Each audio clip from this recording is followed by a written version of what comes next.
There's growing international outrage tonight about the treatment of the 298 victims of flight MH17.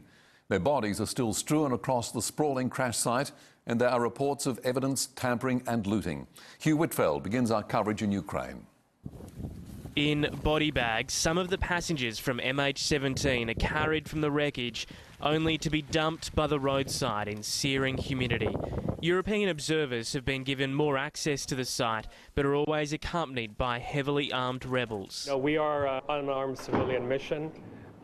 We are dealing with people who are heavily armed. Almost everything of value has been looted. Some of the pro-Russian rebels have been spotted wearing new watches, potentially stolen from victims' bodies. And there are reports specialists with Russian accents are threatening to carry out their own autopsies. Not all of the bodies will be intact.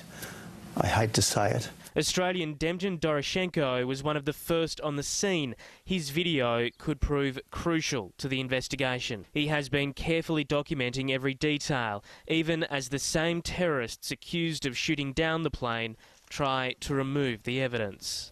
It's like a big jigsaw puzzle. All we put together so you can ascertain exactly what happened, when, at what time.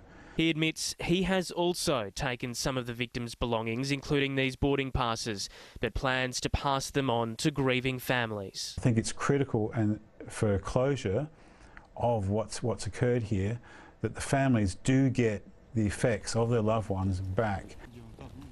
And Hugh Whitfeld's visited the crash site near Donetsk and filed this update a short time ago.